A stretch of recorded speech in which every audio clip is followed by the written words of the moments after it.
There are cliffhangers in Emmerdale that shock viewers for a moment, and then there are twists like this one, where the impact lingers, because the biggest question is not just what happened to Cain Dingle, but who was emotionally unstable enough to be the one behind the wheel.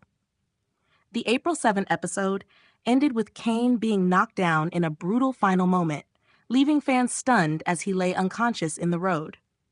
What makes this twist even more gripping is that the show placed 3 possible drivers in the frame at exactly the same time: Kerry, Jacob, and Graham. All 3 were shown getting into their cars while deeply shaken, distracted, or upset, which means the mystery is no longer just about the crash itself, but about which of them lost control in the worst possible moment. What makes Cain's accident hit even harder is the fact that, just before it happened, he was in an unusually hopeful state of mind. As he prepared for surgery, his family were rallying around him, and much of his attention was on trying to comfort Kyle, who was clearly worried. Seeing his car working again even seemed to lift the mood a little.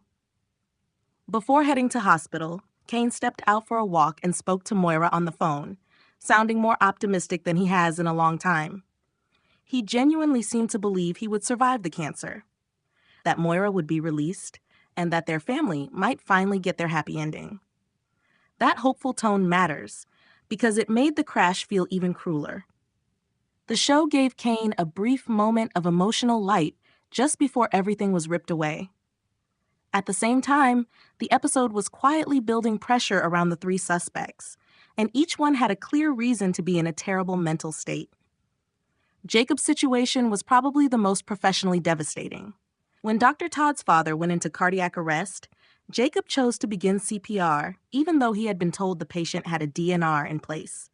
He acted because doing nothing would have felt unbearable. And that decision showed how strongly his instincts still push him toward saving lives. But instead of being understood, he was attacked.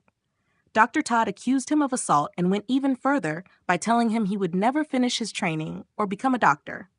That was not just criticism. It was a direct blow to Jacob's identity and future. By the time he was sent home, he was clearly shaken and emotionally wrecked. In that state, he looked like someone barely processing what had just happened. Graham was in a different kind of emotional spiral, but just as dangerous. He was already struggling after Rona's rejection, so when Kim tried to joke with him and lift his mood, he reacted badly. Then things got worse in the cafe when Marlon attempted to apologize for his earlier behavior and admitted he had been ridiculous because he felt threatened. Graham misunderstood the comment and believed it was aimed at him. That says a lot about where his head was. He was already wounded and defensive, so even an attempted apology felt like another attack. Once someone reaches that point emotionally, they stop reacting only to what is happening in front of them and start reacting to all the hurt they are already carrying. His decision to storm out and get straight into his car made him an immediate red flag. Then there is Kerry, whose emotional collapse came from heartbreak and finality.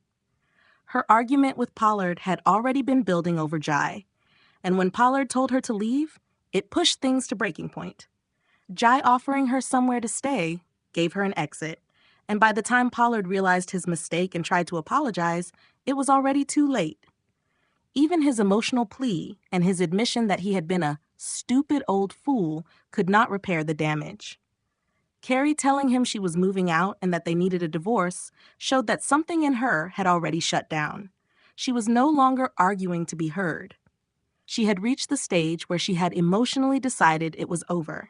That kind of pain can leave someone driving in a daze, completely detached from what is around them.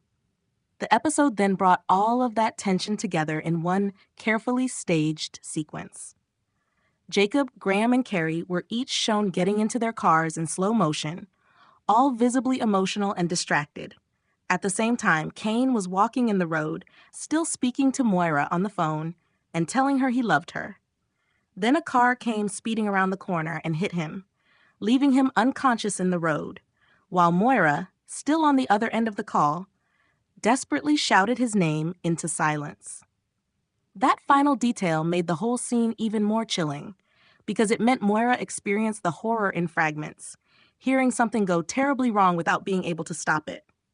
The next episode is set to make the aftermath even more emotional, with Kyle finding Cain in the road and scrambling to get help while Moira tries to piece together what happened from the other end of the phone. The one reassuring detail is that spoilers confirm Cain survives. But that does not reduce the mystery at all. In some ways, it makes it even stronger, because now the focus shifts completely onto the driver and whether that person will admit what happened. At this point, all three suspects feel believable, but in very different ways. Jacob seems like the most fragile and mentally overwhelmed in the immediate aftermath of his confrontation, which makes him a very strong possibility. Graham, on the other hand, was full of anger and emotional confusion, and that combination can be just as dangerous because it clouds judgment. Kerry feels like the most emotionally drained of the three, and that kind of numb distraction can be just as risky behind the wheel. The show has clearly built the scene so that no answer feels obvious, which is why viewers are now stuck weighing not only the evidence, but also the emotional state of each character.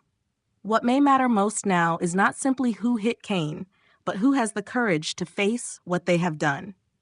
If the driver stays silent after leaving Cain in the road, that choice could become every bit as important as the crash itself. And in Emmerdale, it is often the guilt, fear, and panic after the event that end up causing even more damage than the original mistake. Whoever was driving, this storyline already feels like it is heading toward a fallout that will expose far more than a single accident. If you want to keep following every twist in this mystery, don't forget to like, subscribe, and turn on notifications so you never miss the next update from Emmerdale.